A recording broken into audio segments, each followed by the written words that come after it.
Moriyama-San, it wasn't one scene, but it was a category of scenes. I especially like the opening quotation about the architect telling Moriyama-san that what he does not need is a house, but more that it actually needs a little village in the middle of a forest, in the center of the city. In the morning, where Moriyama-san starts his day by brushing his teeth outside his house rather than within the house itself. He was enjoying the different spaces of his house, reading with the backdrop of nature. And the thing that really struck me about that was how focused he was and how relaxed he was, and how much that stands in contrast with so much of our modern life. I thought that was a really interesting moment where we see how it truly epitomizes what I believe was the brief given to Nishizawa, which is to really be a nomad living amongst the city fabric. Yeah, so I thought that was a moment which we see the blurring of the boundaries. The internal-external boundaries are actually quite porous, and you're very much connected to nature. But I get the sense that the nictomural manifestations of Moriyama-san's routine in our actual physical buildings is a bit on the extreme side. What would you call it? That sort of desegregated structure. And I think as long as you're in a climate that's conducive to indoor and outdoor living, that it works really nicely, and it's one of the ways we can ensure that we interact with nature by having our paths cross through it as much as possible.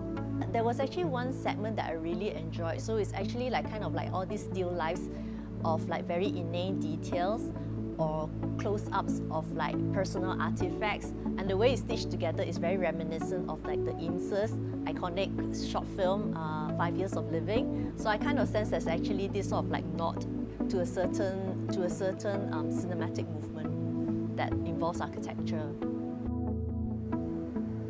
What I loved about it, and I thought it was interesting how the filmmaker didn't reveal it until about halfway through the film, but so the way we're originally presented with it, it seems that he's living alone, but actually he's living in community, and I thought that was a very interesting social and economic structure that had been set up, where he has the income from the rental of the other spaces, but he also has the possibility to be alone if he wants to, which seems to very much suit his personality, but that he can also interact with his broader community of neighbors who are at different life stages.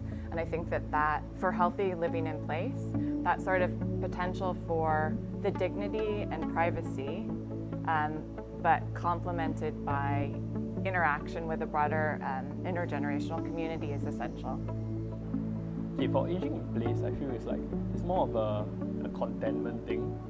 Like, for him, maybe he's happy because he knows what exactly he wants in a house and what he wants in like the day-to-day living. So for him, whatever he needs is already like planned out. Because most of the time when we think about housing for the aged, we tend to think of solutions for these individuals.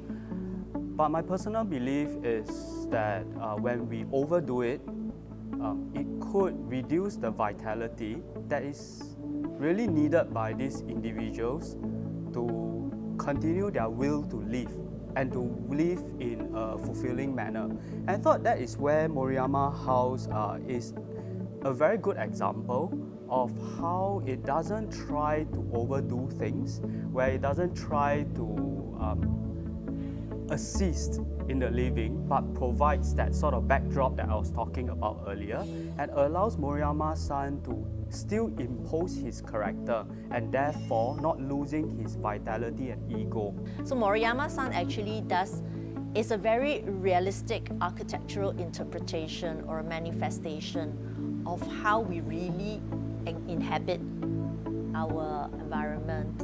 And I think that one is a very minute case study in a way, but imagine if we scale it up to think about how communities organize themselves vis-a-vis all the existing conditions, as well as like social relationships, or even like fostering social contracts for the longer term.